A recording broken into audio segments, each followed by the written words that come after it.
guarantee. So it's done right or it's printed again free. Staples, your local print and marketing expert. N61, visit staples.com/print for details.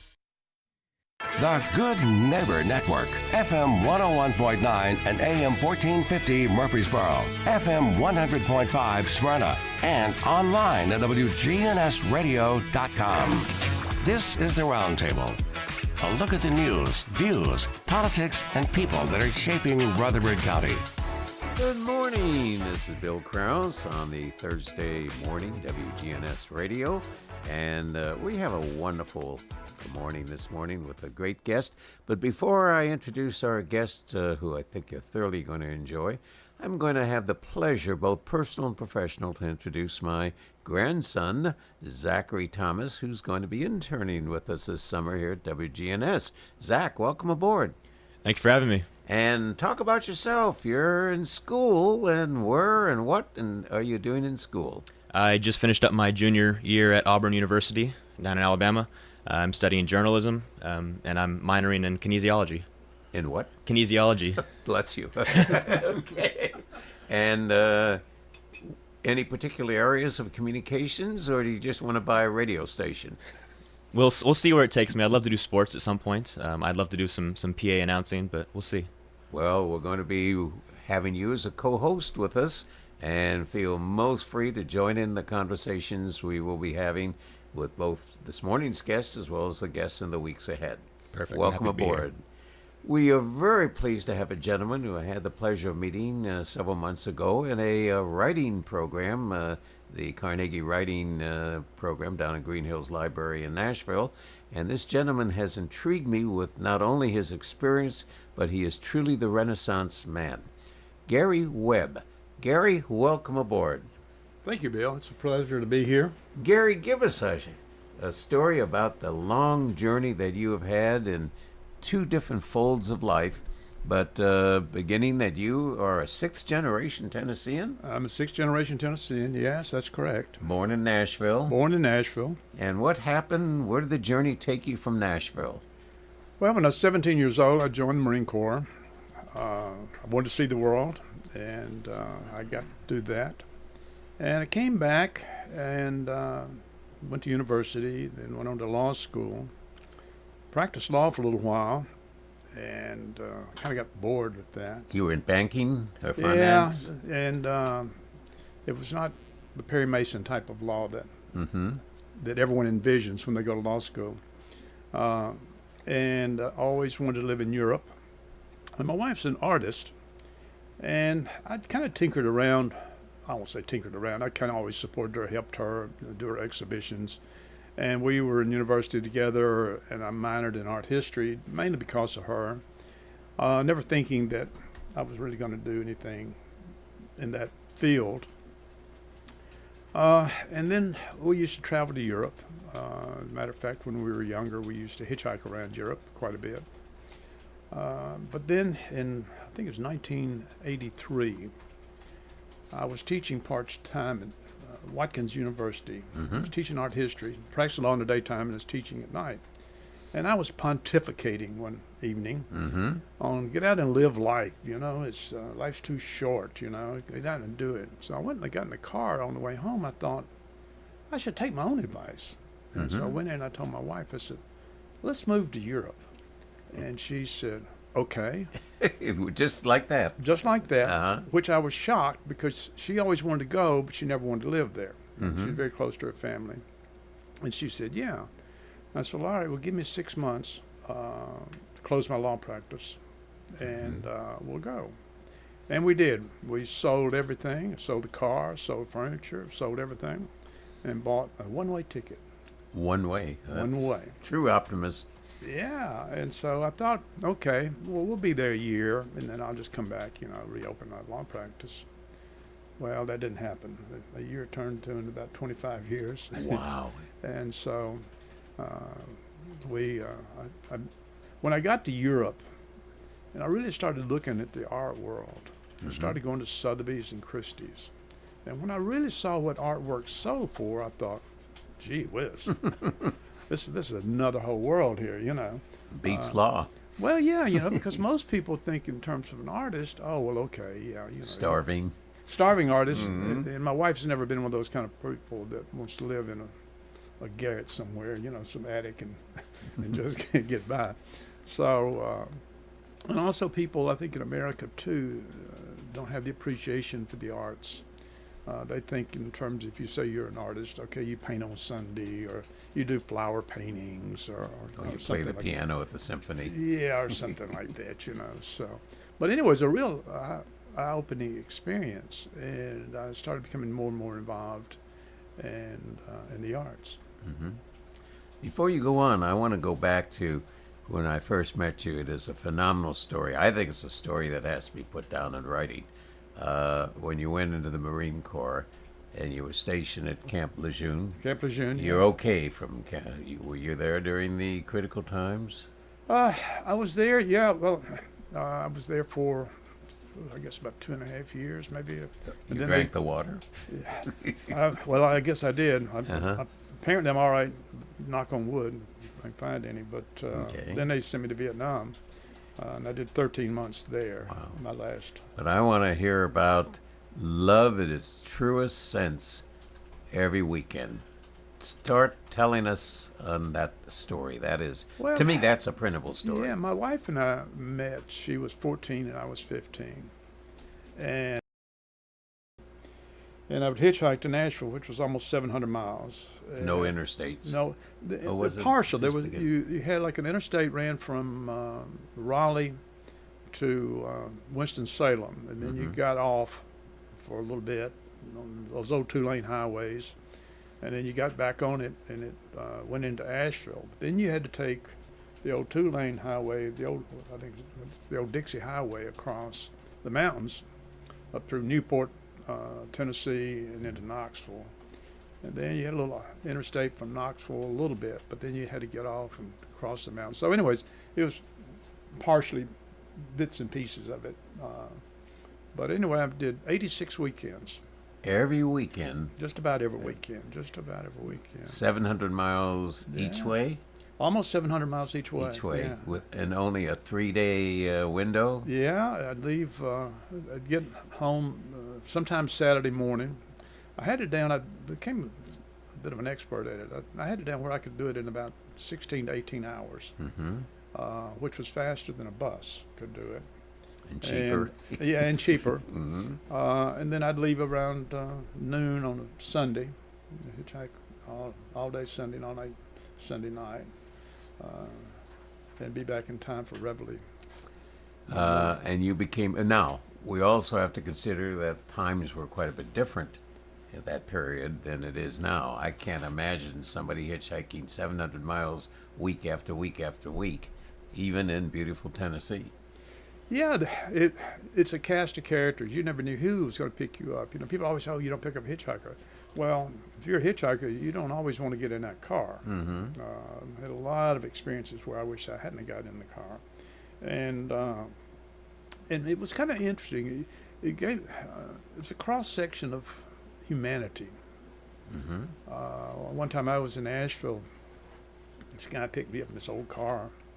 And I was, of course, wore my uniform, and he said, Did you hitchhike in uniform? Yeah. Oh, okay. Yeah. Okay. So that made it easier. People, you know, you know, More receptive.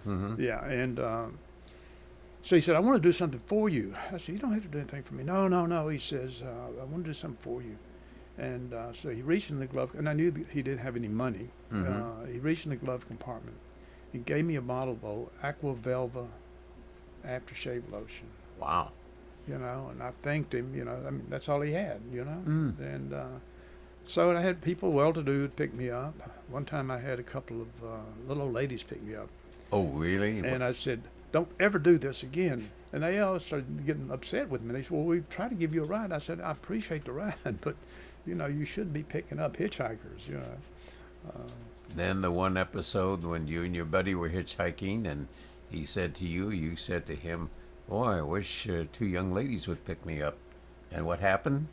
Yeah, we were standing over in Nashville, and it was starting to almost kind of rain. He said, "Boy, it'd just be great, 2 beautiful blondes would pick us up." And I said, "No, that only happens in the movies. That doesn't happen in real life." And no sooner than I said that, up pulls this new convertible with these two beautiful women in it. And so we crawled in the back of the car, and so we set off across the mountains. And everything was going fine. They were really nice. They were both married, and they were married to a couple of guys in the airborne, and they were going to Campbell, Fort Campbell. And so we got over to Knoxville, and we were leaving Knoxville, and this bad storm came up. And I thought the lady was driving a little fast, and all of a sudden the car started spinning, and there was this terrible crash. And I looked up, and smoke was coming out from under the hood and into the car. And I said, "Everybody get out, get out." And my buddy and I were in the back seat. Nobody said anything. So finally I pushed the seat forward and reached over and opened the door and crawled out. And I kept telling everybody, "Well, get out, get out." And nobody said anything. So finally I went over and dragged the woman out later on. And I looked around. Well, first of all, I looked around and thought, we hit an embankment because the car was on this an embankment. And then I looked around and I said, "No, we're not on the interstate." And I realized we'd not hit an embankment. We'd run off the interstate and hit a road underneath it and hit the embankment at the bottom. And we're in the convertible. If the car had flipped, we'd have all been dead. But I got both the women out and laid them out there all bloody. They were all hurt pretty bad. And I kept telling my buddy, "Get out and help me, help me." So I finally went around. He said, "Gary, I can't move. I can't move." So long story short, I got him out, and it started pouring. It was pouring down rain, and I crawled up on the interstate. And it had to have been around 2, 3 o'clock in the morning. And in those days, people were kind of frightened to drive on the interstate, so you didn't have as much traffic as you have today. And of course, at 3 o'clock in the morning, there's not a lot of traffic anyway. But I'm standing on the road, soaking wet, and trying to flag down whatever cars were passing by. And then I got to thinking. And this is before cell phones. This is before it's cell important phones. to This is mention. before cell phones. Yes. And I was thinking it looked like sort of a horror movie. I don't know if I was driving down the interstate at 3 in the morning and I saw some guys standing in the middle of the road, waving his hands if I would stop. And people didn't stop. And finally a car pulled over, and this guy looked at me. I remember to this day, his eyes were big as saucers. And it's like looking at it, and he cracked his window, and I said, "There's been an accident. I need your help." And then we looked around. Of course, he couldn't see an accident. But the guy got out of the car in the rain, in the pouring rain, and walked over with me and looked down. Of course, when he saw what happened, then he knew, So he crawled down with me, and we both, some kind of way, we got all three of them up into his car, and he drove us to the hospital. Well, to make a long story short, my buddy had broken his back and got discharged. Wow. Well, many, many years later, 20 years or so later, I ran across him, and we were talking about it. And then time went on, because he'd settled in Nashville too. And time went on, I was sitting in Chicago telling this story to a young lady. And I don't know why I was telling the story, but I came home and I picked up the paper, and there was an obituary, and my buddy had passed away. And I called his widow, to give my condolences. And I said, "Well, it was terrible. What happened, the accident?" She said, "Oh, no. She said, "It wasn't terrible at all." And I said, "Really?" She said, "Yeah." I said, "He thought that that was part of God's plan." And I said, "What, really?" She said, "Yeah, because if he hadn't had that accident, he would have gone to Vietnam," which is true, because just right after the accident, I was shipped out to Vietnam. And said he had this premonition that he would have been killed. And that, in fact, the accident had saved his life. Wow. Tell us about living in Europe, and not only the travels, but becoming accustomed to English culture and English habits and English food and English decorum. It's another world. I've been to Europe many, many, many times before we made the move. And so I thought, okay, this is going to be, a piece of cake. And we debated whether to go to London or go to Paris. And so for the language reason, we decided London. I couldn't ask for a glass of water in Paris. But anyway, So we decided London. And I thought, well, we'd been there many, many times and be all right. But there's a big difference between traveling to England and living in England. Living there. One of the first things, they don't sack your groceries. So we were standing there, and they was checking us out, and we were standing there in the line, and everybody's looking at us, and we're looking at them like, well, aren't you going to bag the groceries? So you do your own? So you do your own. Wow. And you don't get a trolley, you get a buggy. So you said, well, where's the Whatever trolleys? it's called. And then my wife, we go into the store one time, so she was looking for some aluminum foil. They said, we don't have any. Now, the British are so nice. They will never say, oh, no, we just don't have it. And she said, I know you have to have aluminum foil. No, we don't have it. We don't carry that, they said. So we asked some English friends, they said, aluminum foil, what in the world is that? She said, well, that's what you cook with, and you know. They said, you mean aluminium? Oh, okay. So yeah, aluminium. Now they also, when we were on an exchange here some years back, I remember in the town that you went to different shops to do your buying. You didn't have a large supermarket. You went to the bakery, and you went to the butcher, and you went to the green man, the vegetable, and so forth. So you would make the rounds of store to store rather than park your car in front of a large Costco and go in and buy everything at one time. Did you enjoy the food? Yeah, I did. I mean, England has a bad reputation for its food, but it's not necessarily true. I mean, in London, there's all kinds of food, number one. We became big fans of Indian food. But the English food was just a lot of, I mean, growing up in the South, we are European, English, English descent. Did you miss some grits? Grits, I mean, a lot of this stuff. Of course, Tennessee was settled by a lot of Scott-Irish. Correct. And so a lot of the food was more of the Scott-Irish. But no, I mean, we had some great meals, great little places to go. I just fell in love with London. I can't remember, the musician one time had a song, and it said, one of the lyrics was that London has a heart, you just have to find it. And that is so, so true. The English, as you know, are reserved, and it takes a long, long time. But once you make friends, you make friends. But you found that traditionalism is a bottom line there. Everything is tradition. Well, Or did they deviate from tradition? As you know, I wrote a book about my wife's experiences. And in the book, I talk about that.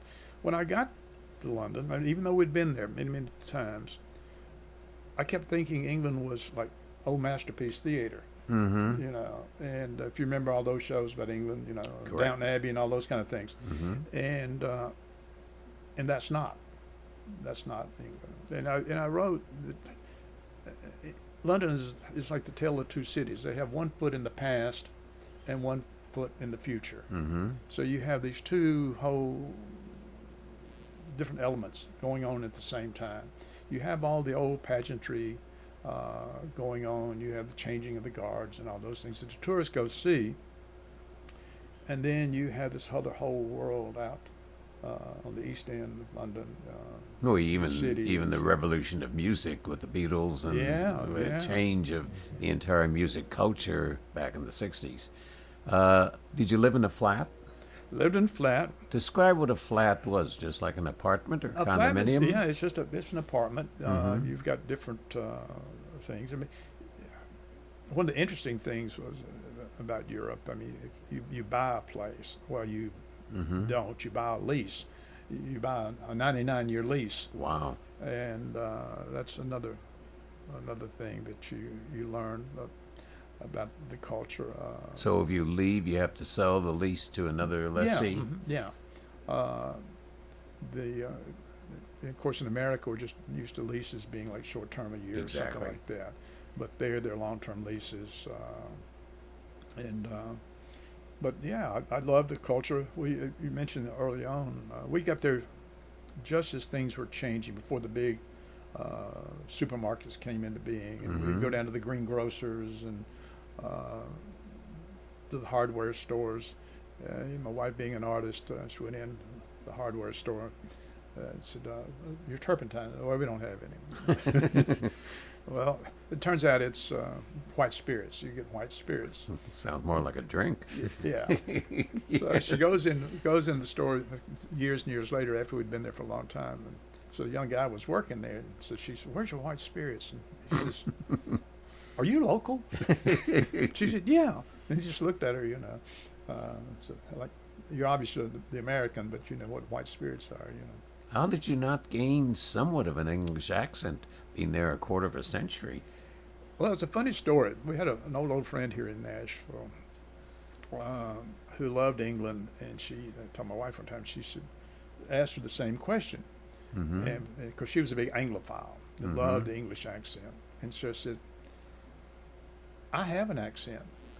When I'm in England, I have my Southern accent, so I stand out. Oh, okay. And so if I'm trying to speak with an English accent, but some of the things you have to learn to do to be understood. You have to kind of develop their pronunciation, which when you come home, then you sound like an idiot. That's so. Now, were you also producing movies or theatrical productions? Talk about that for a moment. That was kind of interesting. They have I had an old attorney that I used to work for. I don't know if people remember him. His name is Frank King. And, in Nashville. And I was working as a law clerk while I was in law school for him. And we became good friends. And I was sort of an older student, and of course had been in the military and so forth. And so he would take me to lunch once a week or whatever. And so one time he asked me, he said, "Oh, what are you going to do this weekend?" I said, "Well, there's this, there's some kind of legal party, something going on." I said, "I guess I'll go to that." He said, "Let me give you some advice." He said, "Don't have anything to do with lawyers." I said, "Why?" He said, "Well, they'll try to steal your clients, and and nothing you do is going to be, right."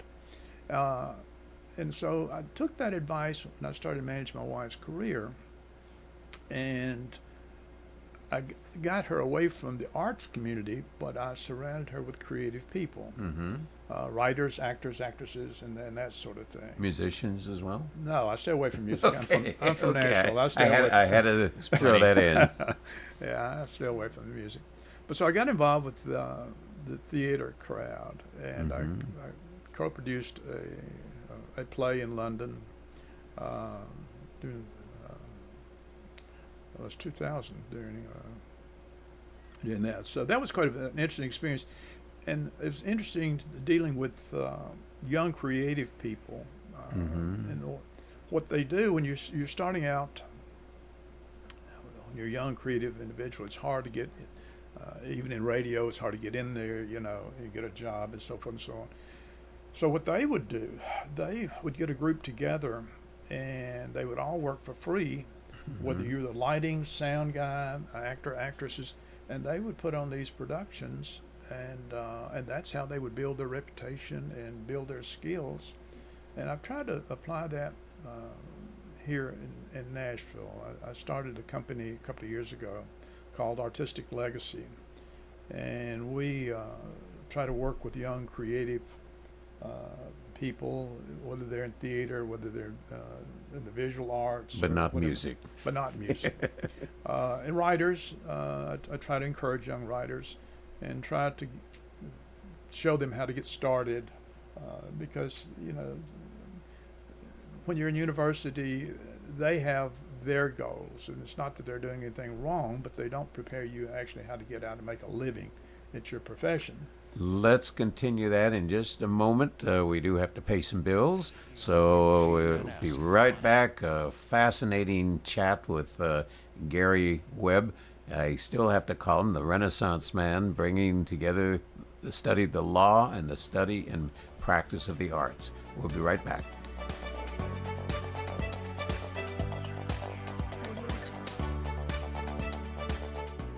Hi, this is Chip Walters with Exit Realty Bob Lamb and Associates. You might know me as the voice of the Blue Raiders, but I want to be your trusted advisor in real estate. Whether you're buying or selling, it's time to choose Chip. Do you have a growing family and need to upsize? Are you an empty nester now and need to downsize? Are you thinking of selling your current home but just worried you can't find something else? Well, it's time to choose Chip. I'm looking to be your trusted advisor in real estate. I'm Chip Walters with Exit Realty Bob Lamb and Associates. The day starts early on May the 10th. I loaded the sweet corn, the potatoes. Just before sunrise. Dad got the fresh cut bacon on there. Farmers throughout Middle Tennessee prepare their load. All right, guys, load them up. Of what they're bringing to the farmers market. Sounds like we're good to go. The Rutherford County Farmers Market, a producer-only farmers market at the Rutherford County Lane Agri Park in Murfreesboro. I'm so glad you guys are back. We enjoy meeting our customers. My daughter loves the sweet potatoes. Well, thank you. The Rutherford County Farmers Market at the Lane Agri Park, opening 7 to noon the second Friday in May.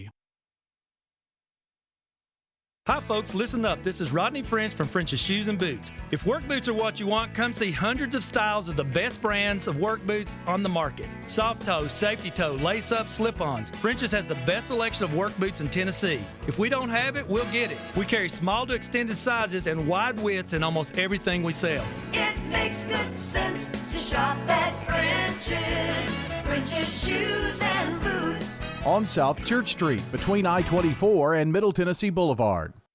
Del Walmsley and the Wealth Cycle. This is the wealth cycle that I've taught for 30 years. Buy one house, 10 houses, an apartment, 2 apartments, 8, 20, 500 units, 1,000 units, 2,000, 5,000 units. And as you keep putting the money and the profits back in, you become one of those rich people. And much quicker than you'd even believe. Learn Del's Wealth Cycle at GiveMeTotalFreedom.com. Use promo code 2023. Save 60%. Code 2023. GiveMeTotalFreedom.com. GiveMeTotalFreedom.com. Hi, this is Bob Cornell, pastor of Covenant Church right here in Murfreesboro, Tennessee. The answer that you've been looking for is found in Jesus and what he accomplished at the cross. You see, Jesus changes lives from the inside out. We would love for you to join us at Covenant Church, located at 1124 Brinkley Ave right here in Murfreesboro. We have services Sunday morning at 10:30 a.m. and Tuesdays at 7 p.m. You can learn more about us at our Cornell Ministries YouTube channel. We want you to grow in Christ at Covenant Church. This is Good Neighbor Events with Bart Walker. Brought to you by the law offices of John Day and AmeriCare Pest Control. This is a paid legal ad. Hi, this is John Day of the law offices of John Day. I've lived and worked as a lawyer in Middle Tennessee for over 30 years, and to me, every single day has been an honor. That's why our firm is so involved with community programs like bicycle helmet giveaways and our Safe Ride Home program.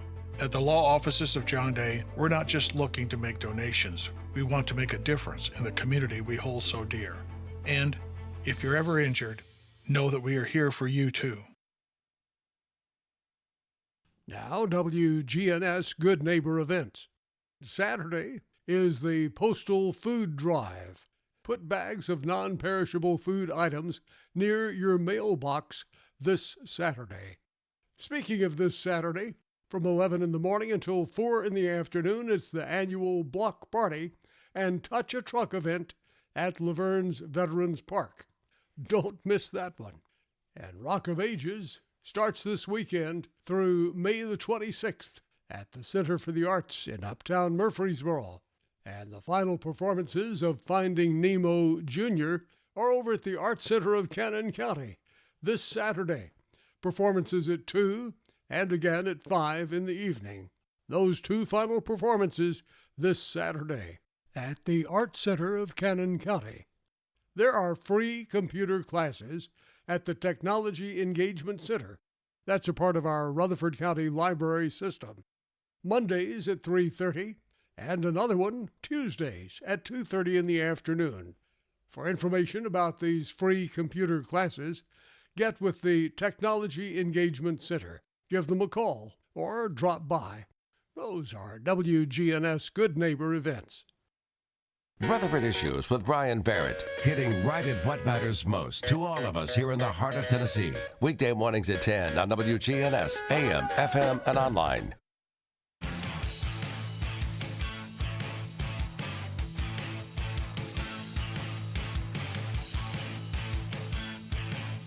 This is Bill Krause on the next segment of the Roundtable on Thursday morning, and we are having a delightful potpourri conversation with Gary Webb. And Gary, you and are a wonderful friend and founder of this station, at least in this current time, 40 years ago, Bart Walker. We're starting to talk about old Nashville as the two of you were growing up at. No traffic problems at that point, were there? Did you have traffic? No traffic problems at all. Yeah, it's. But now it's another story. We were just telling Bart that you met your wife at the fair. Fair Park, Old Fair Park. It was the end of the school year, and I went to Old Central High School, and I walked down to Fair Park, and my buddy at Central, his parents owned the old shooting gallery down there. So I was hanging out at the shooting gallery looking like some teenage thug. And my wife was a cheerleader at old Howard High School. So her and one of her friends had come, they'd gotten out of school, school had ended, and they came over. And I saw them on the Ferris wheel, and it was going around and around, and I thought, well, there's two cute chicks there on the Ferris wheel. And they got off, they started headed right for me. And I thought, oh, okay. And so they came up, and so one of them was kind of a short blonde, and the other one was this sort of tall brunette. The short blonde said, hi, she introduced herself, and the tall brunette started giving her a hard time, said, don't talk to this guy. You don't have anything to do with this guy. You don't even know this guy.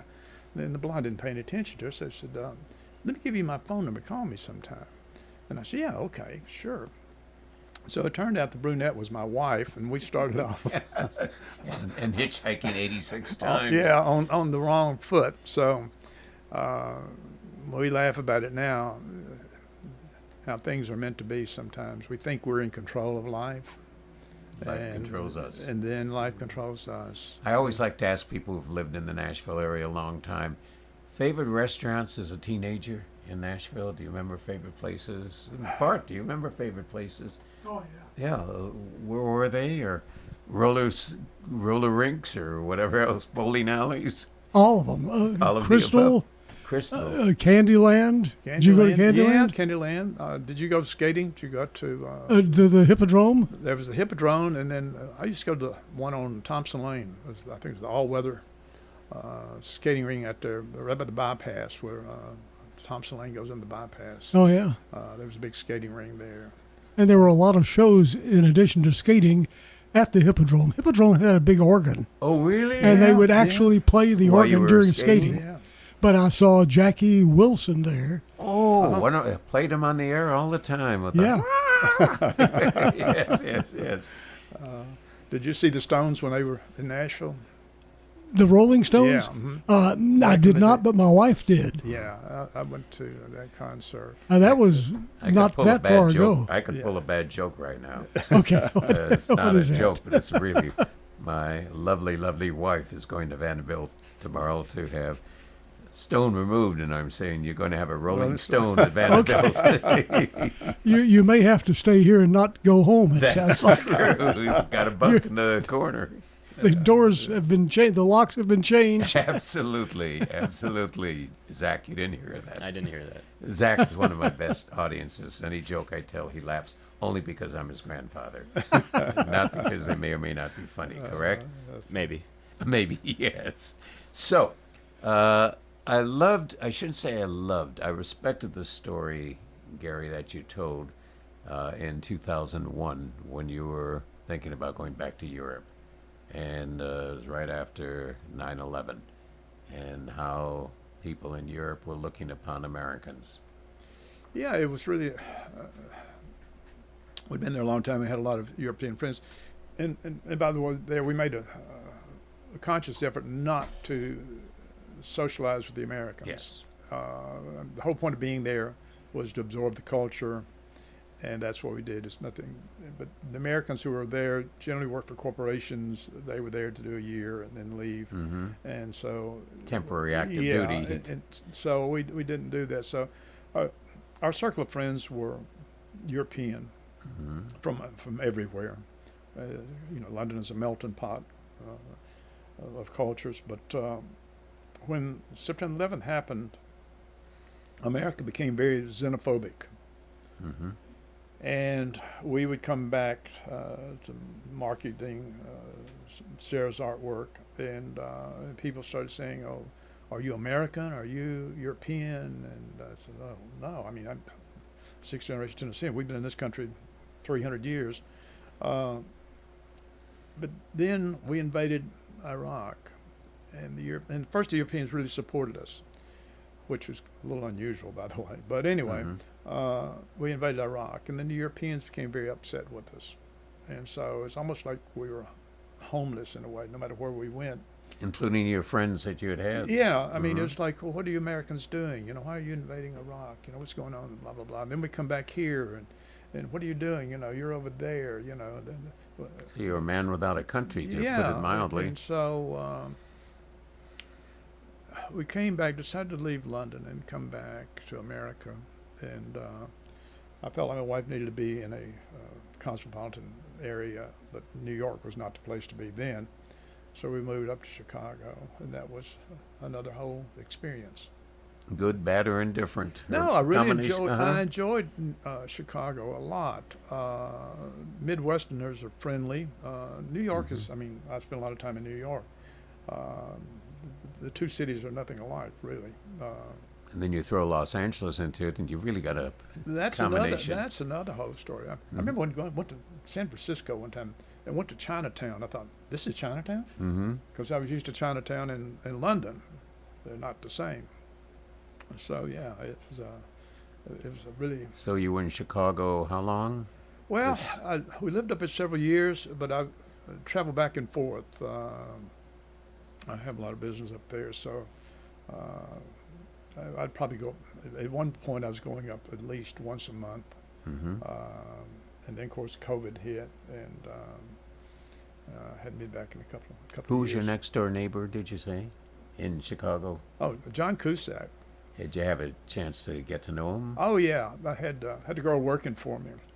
Oh, really? Yeah. And she'll get mad at me for telling that story. But she would get up in the morning, and she'd go working out. Well, when we moved there, we sublet the unit, and some friends of ours knew the girl who had it, and she was a model for the Ford agency. And she was going to be gone for an assignment for a year or so. And they said, well, we've been trying to hook up John Cusack and Veronica. And so now first knock on your door one time, it'll be John. Well, we're trying to come over and meet Veronica. I said, oh, yeah, sure, that's going to happen. You know. So the young girl that worked for us, and she also lived with us, was cute. She's about 21, 22 years old. And so she'd go work out every morning. My wife said, now, when you get up in the morning, you need to put your makeup on and get yourself ready. She said, no, that's kind of crazy. I go work out, and then I come back, and I put my makeup on. I do it then. She says, okay. So one morning, there was a knock at the door. So Jessica is the girl's name, goes over to the door and opens the door. Well, guess who it is? It's John Cusack. Wow. And she thinks she's beautiful no matter what. But anyway, she didn't think she was prepared for beauty. Prepared. And so he said, is Veronica here? She said, Veronica doesn't leave anymore, and slammed the door. But anyway, one night there was this big party at John's house, and it kept Jessica up. And so the next day, she went out to get on the elevator to come meet me for a meeting we were going to. And so John comes out, and he's standing there with the elevator beside her. And he said, well, hi, how are you this morning? She looked at him and said, you owe me a night's sleep. She said, well, I'm sorry. He said, can I buy you a cup of coffee? So anyway, they started out, I wouldn't call it dating, because she wouldn't date him. But they became kind of friends, and he would invite her over, and he'd come over and see her occasionally. But let's talk about that beautiful book that we had the opportunity to see just before. Talk about the book, and then we also want to talk about where people can get it. I couldn't recommend a book with gorgeous paintings and that your wife did all. But tell how you started and what motivated you, what was involved, and the final product.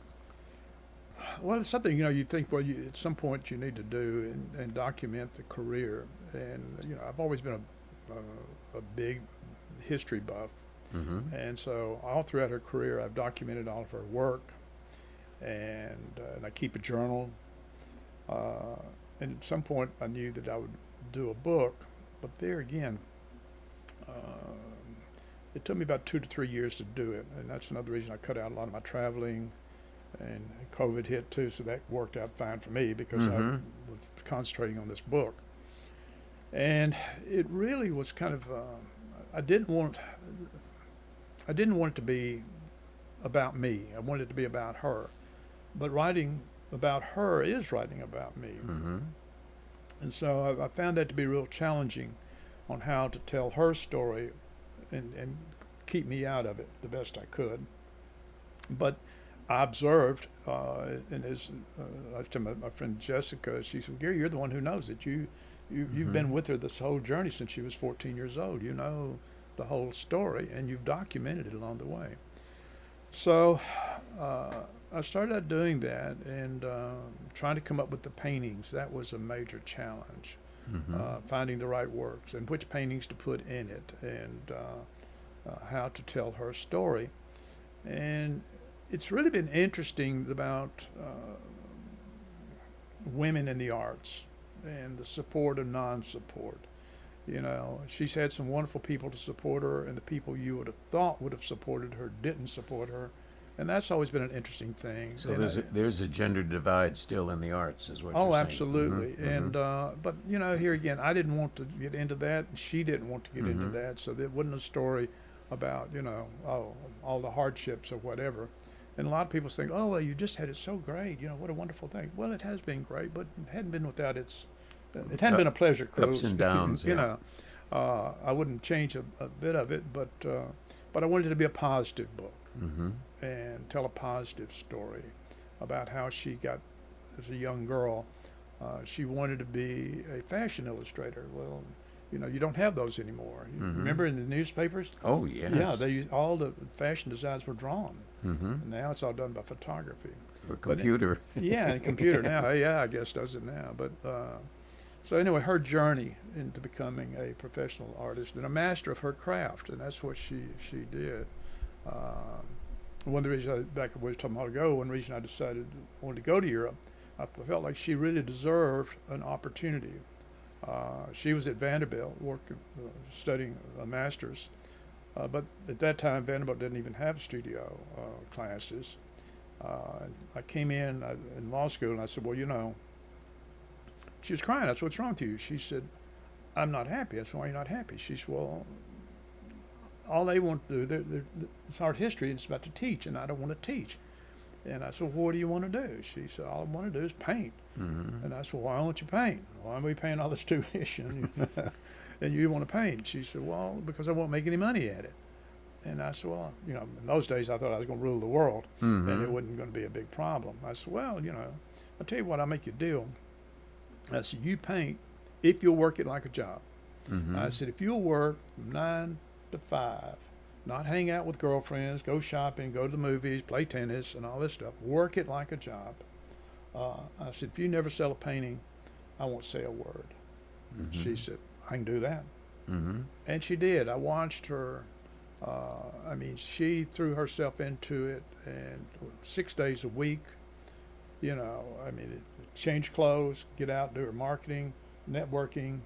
She really worked it. So I really was impressed with her work ethic. That's one reason I said, "Well, let's go to Europe and try that out and see how that works," because I think she really deserved an opportunity to see if she could do something. I knew the opportunity wasn't here as a fine art, as a career, but.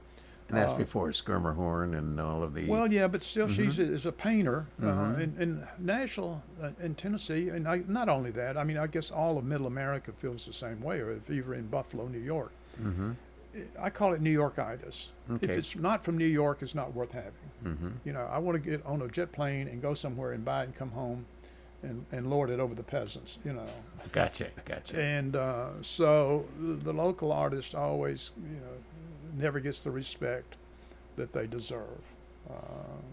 One of the projects I've been working on for a long time is documenting women artists in Tennessee, and over a long period of time, I've compiled this master catalog of these women who were amazing women, and we're in Murfreesboro. One of them was actually born here. I'm working on a biography of a woman by the name of Willie Betty Newman.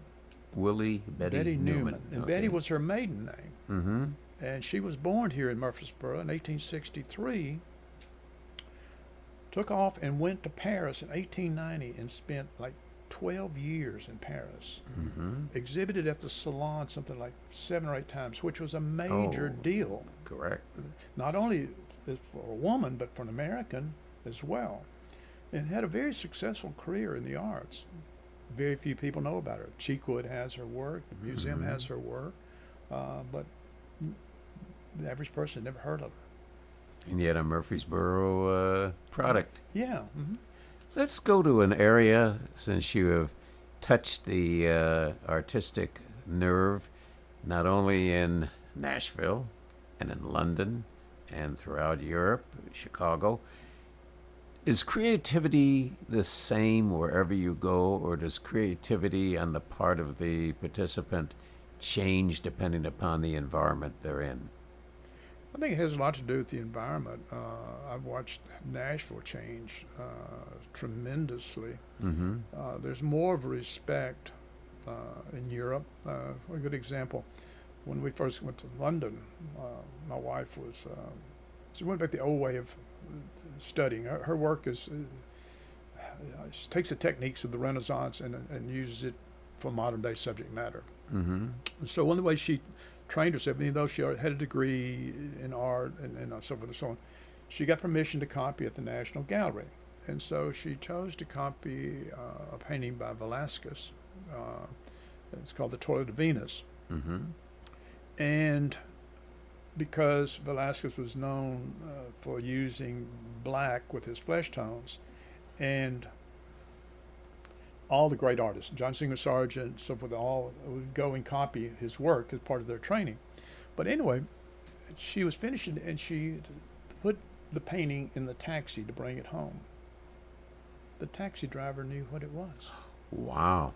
How many taxi drivers in Nashville you think would know who Velázquez was? How many taxi drivers are in Nashville? Yeah, there you go. That's another story too. Yes. So yeah, they're I think from a young age, you know, we were at the d'Orsay in Paris one time, and there was a whole looked like kindergarten students with their little sketch pad sitting there on the floor sketching, you know, these paintings, and one of them happened to be a nude, and they're all sitting there sketching it like it was just nothing, you know, and it's like. And here, do that in Middle Tennessee, and you might have some legislation. Yeah, and not only that, now we've taken a lot of the art programs out of our schools. We don't have the fine arts, and since Nashville's such a music town, we're so like just bombarded with music. But there's some good points to that. I'm not going to be negative about that, but what I'm saying is the arts have really declined. At one time in Nashville, we had 2 major art competitions every year at the Parthenon, and they no longer exist. One of them was called the Central South. It went for something like about 40 years. We had top judges from New York to come down and judge these competitions. You don't have any of that anymore. No. We can't go any further without you talking about the book, the title, where it can be purchased, the highlights of the book. So talk about the title and where it can be acquired, and what a reader like myself would find to be so fascinating. The title of the book is Sarah Webb, A Contemporary Realist Abroad. Okay. And it's available on Amazon. And it just chronicles her career as an artist, how she got from a teenage girl up to she had become a successful artist, and how her work changed, how her work evolved, and I think it's kind of close to my heart, of course. I mean, I lived it, and I watched her and her, as we spoke earlier about her work ethic, and a lot of times creative people, hopefully they see this book, that it's a lot of work. A lot of creative people think it's just, if you're creative, that's all I have to do. Well, no, You raised a comment earlier, and I can't get it out of my mind, and I'll apply it to art, or apply it to music, and I'll apply it to creative writing. And you had mentioned that you had told Sarah that if she's going to be an artist, she's got to treat it as a job. And I know we've raised this discussion in our writing weekends, and I know I've raised it with music writers, songwriters. I said, when you look at a task of preparing something, at what point does the creativity go on the back porch and the productivity, producing a result, becomes priority? You think of songwriters who meet on Music Row and they go in as a job. Does the creative juices flow as fast, or are they saying, well, I've still got 6-7 hours to do, I've got to get to this point at the end of 7th hours, the same as you might be at a regular job with reports and product to produce? So is there a combination between productivity and creativity? And do they conflict, or do they work within themselves, or do they suddenly one takes over the other? I think it's a real complex question. I think productivity can bring about creativity, but you can become so consumed with your final product that you can destroy the creativity. Sarah had an art teacher one time who said, when they were in art class, she said, well, the most important thing to do is know when to sign it. Isn't that like writing? When do you stop, put an end to the book, rather than saying, I've got one more chapter. Oh, I've got to tell this. Did you read that book, was it Neil Simon, his biography? Yes, I haven't read it, but I do know of... it's editing. It's all about editing. It's the same thing in everything, in creativity. I think editing, particularly in writing, that's the most important thing, is editing. And that's a lot of times when your creativity comes, maybe in the editing. I think you start with a creative idea, then you get in the production cycle of it. But then what happens when you start producing something, you start changing it. Correct. You're never quite satisfied. And so, as I said, some of that creativity can transpire when you're actually in the production phase of it, and you get totally away from your original creative idea. Which might be good and which might be bad. It depends if you overproduce it. And what are your plans for tomorrow? Oh, gee whiz. I've got a number of projects. I've got my Willie Betty Newman project. I've got my hitchhiking stories, which I've been... Oh, you are going to put those into some product? Yeah, I've written a couple of them. Oh, that's a TV series. You've got a 87-week series. Yeah. I've got... oh, that's got possibilities. Yeah. And are you still, of course, assisting Sarah on her? Oh, yeah. Well, we're still doing that. And I'm thinking about doing another book on her. This one basically was her journey. So now I may do something different with her. You know what would be a neat idea? Probably wouldn't work. A neat idea. Find a composer. See, I keep coming back to music. I guess I am indoctrinated with the music. Find a composer who could write a piece based upon Sarah's painting. Take a particular painting. Yeah, that's a good idea. Now, I can always think there is a song written about Van Gogh, not necessarily about one of Van Gogh's areas. Trust the phone. That Van Gogh was about his life story in the area being cut off and so forth. But literally, you take a look at one of those gorgeous paintings that Sarah has done, and specifically somebody looks at the painting and does a musical piece. That'd be an interesting thing. We actually kind of co-wrote a little play about the artwork.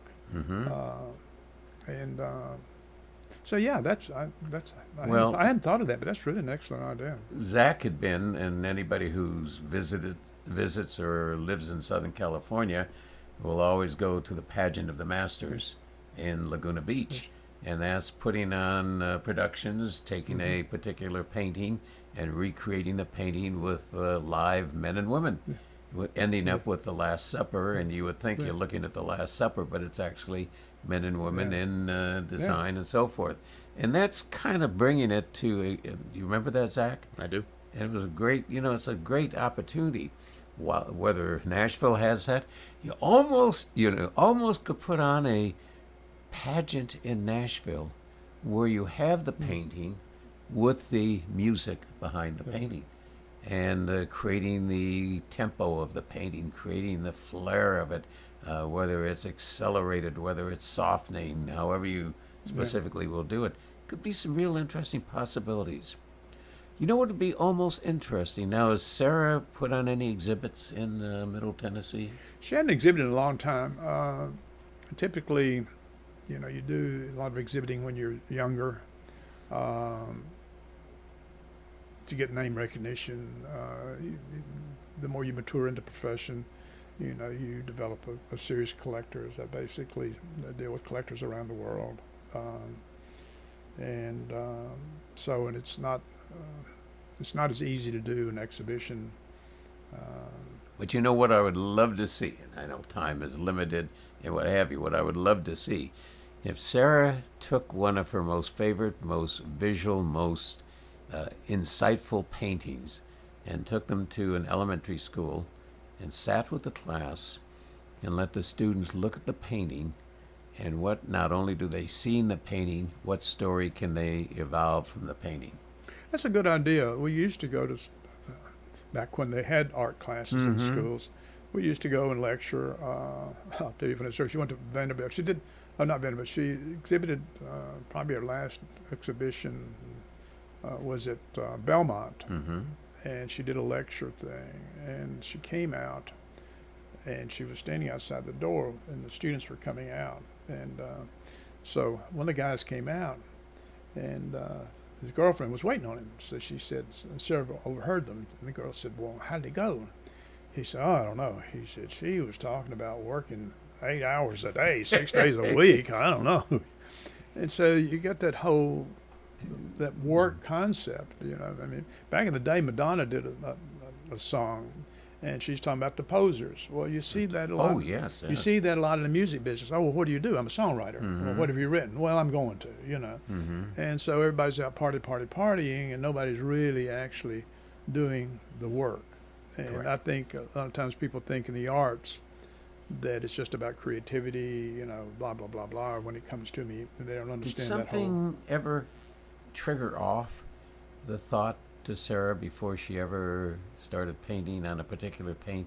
Had she seen something, heard something, experienced something, observed something that said, that ought to be a great painting?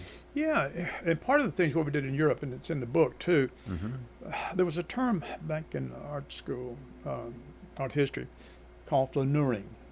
And the French Impressionists, that's what they did. And their philosophy is you get out and live life. Same thing about writing. You can't write unless you've lived life. And so what we would do in Europe, like we would go to Paris. I spent a lot of time in Paris. We would just get out and hit the streets. And you look, and the flaneuring is to see what's going on around you, and then what inspires you.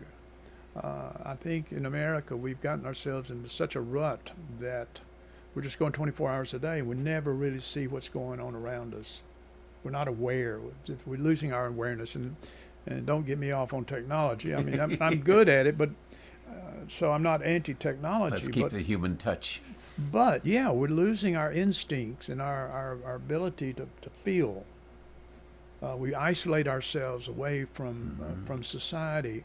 Why with our cell phones. Why call someone when you can text them? Well, no, I call, and if I can, I go see them.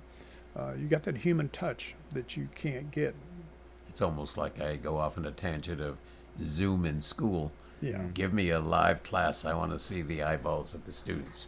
Well, we have to do one conclusion. You were mentioning speaking English. You picked London rather than France and so forth. Talk about what somebody told you in France about the French language. Yeah, we were hitchhiking way back when we were college kids, and this air traffic controller picked us up. And he said, well, as air traffic controllers all across the world, we have to learn English. All air controllers in the world, yeah, English is a primary. English, yeah, it's a primary to even get a job.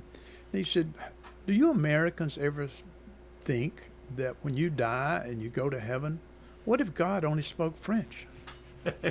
I think that's great.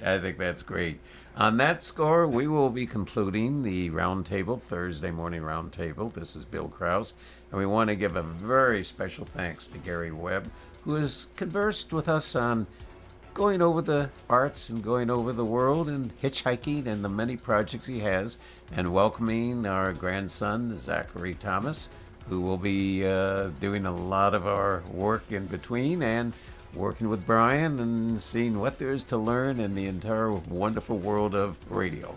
We look forward to seeing you next week. We will be having the County of Rutherford Mayor, Joe Carr, who always has a lot of things to say, and we hope you join us next Thursday, 9 a.m. on WGNS.